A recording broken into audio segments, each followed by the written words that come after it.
What I'm saying, if you just expand your relational networks just a little bit more than you did now, you'll find that there's a whole other group of people that you could spend time with without having to give up any time that you spend with your church. You know? And again, mostly it's because of the amount of free time that you have. I mean, ask anybody who's older here. You will never have more free time in your entire life than you do now. You're like, oh, I'm so busy now. Well, you're not. Really, you're not. Talk to anybody older who has a job, family, several kids, sometimes 2 jobs, plus they're, just as dedicated to church as you guys are. Yeah, this is the most free time that you'll ever have in your life. So if you build these habits now of expanding your network, it'll carry you through. People who don't do that now, you find that when they kind of like get a job, they don't know any of their coworkers. These are Christians with their family, church, and that's it. Maybe their neighbor, but if you kind of get into it, train yourself now, you'll just start interacting with your coworkers, you'll interact with your neighbors wherever you live. Whether it's in Alameda, I guess that's where everybody lives. You go to this church, or or elsewhere. So, yeah, those would be the keys. Any other thoughts or questions from yesterday? Comments? Okay. Well, if you have any more, we'll have a little more Q&A afterwards. That's right.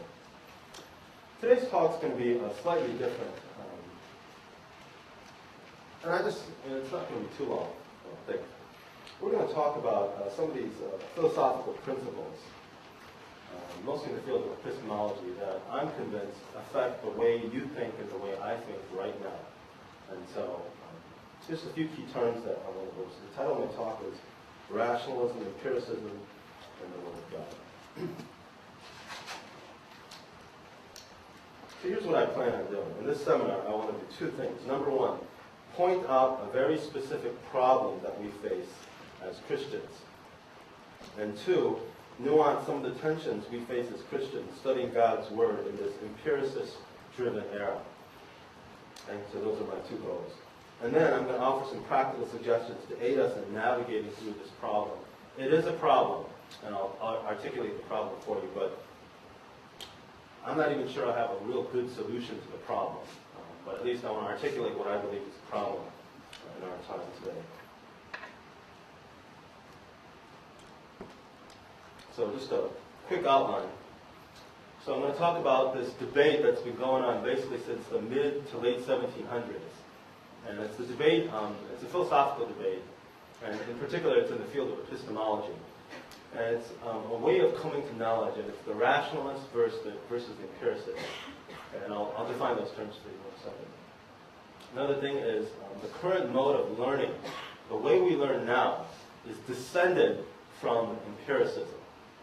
The way our culture has evolved into where we are now, it's descended from empiricism. It's not quite empiricist, but it's descended from that. And so to kind of understand where we're coming from, I'm going to talk to you about empiricism. But the problem, this is kind of a quick version of the problem, is that biblical truths are more aligned with rationalism. Okay? It's not an exclusive alignment, but they're much more aligned with rationalism. And then I'm going to give you some media samples to illustrate what I'm talking about, and then raise some questions, and we'll have some discussion time. Did all of you enjoy the discussion time yesterday that you had with your peers? Okay. I think I got some good feedback on you guys. So we'll do more of that today. I'll give you some more time so you can do some activities. Now, this is just kind of a continuation of the last one. So in this serious problem we face, in one of the fields that we face as students of God's Word, and all of us are students of God's Word, regardless of where you are, every Christian is called to be a student of God's Word. And it comes in this particular field called epistemology that I spoke to you about yesterday. Now, literally, the definition of epistemology is a theory of knowledge. So it concerns things like what does it mean to believe something? What is the connection between belief and truth? What does it mean to know something? There's several different analyses of knowledge that philosophers have given. The most common one is Plato, who defined knowledge as justified, true belief.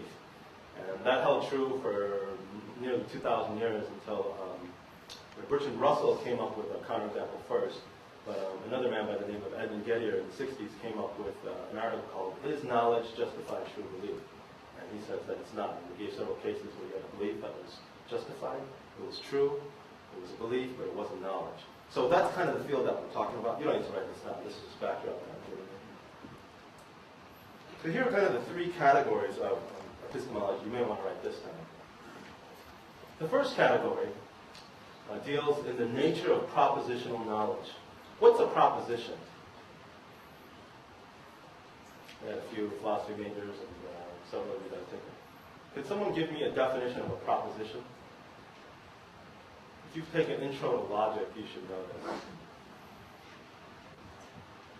Maybe none of you have taken intro to logic. What's the definition of a proposition? What's the difference between a proposition and any old statement? Anybody know? I'll be impressed if you know. Yes? No, but good try. Proposition is a statement that has a truth value. Okay, you may not know the truth value. So a proposition, we work in a two-tiered value system, right? It's either a proposition is either true or false. And nowadays people add another value. It's called indeterminate, which means it's either true or false, but we just don't know what it is. But it's true or false. For example, not all statements are propositions, right? If I say, hey, can you come over here? That sentence, is that a proposition? No. Okay. God exists. Is that a proposition? Yeah, because it has a truth value. So the first area of epistemology concerns propositional knowledge, or propositional truth, or propositions. It's knowledge that a particular proposition about the world is true or false. The second area of epistemology concerns the gaining of knowledge. So how do we gain knowledge? What does it mean for us to know something? What exactly is knowledge? And what's the connection between knowledge, belief, truth, and all these different categories? And lastly, this is kind of where science, philosophy of science and epistemology intersect at this section. What are the limits of our knowledge? All kinds of knowledge, including technical knowledge, including scientific knowledge, and so on and so forth. This debate that I want to talk to you a little bit about, the rationalism versus empiricist debate, it concerns this realm. How can we gain knowledge? You're going to find that none of these areas are mutually exclusive. They all kind of bleed over into one another. So we are going to talk about proposition of truth, but this is the primary area that it concerns. Is how can we gain knowledge?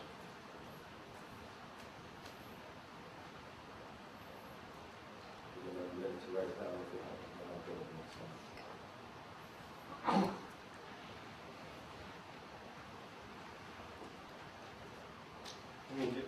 one. Now let me define the terms for you. Now, one of the things I want to set out from the beginning is rationalism here, it does not mean to be rational. Okay? So the opposite of rationalism is not irrationalism. Okay? All the empiricists were actually quite rational. Okay? So that's not what it's talking about. It's talking about something else. What is it talking about? The two dominant rational figures in philosophy are Descartes and Kant. Well, as well as Aristotle, that was a long time ago. So Descartes and Kant, in particular Immanuel Kant, most of you probably have heard of Immanuel Kant, you probably have just never read anything about him. He's generally considered, and there are people who spend their lives studying Kant even now. He's really like a dominant figure in philosophy, and just in thought, Western thought. Most of these thoughts are from Kant. I'm going to try to simplify about 2,000 pages of extremely difficult text into 2 bullet points. So the first idea of rationalism is that there are significant ways in which our concepts and knowledge are gained independently of sense experience. There are significant ways in which our concepts and knowledge are gained independently of sense experience. So experiences. By experience, he's talking about sensual experiences, sense experiences. Sense experiences, so what you think, what you touch, what you feel, what your eyes perceive, it may trigger a process by which we bring this knowledge to consciousness But here's the key. The experiences do not provide us with the knowledge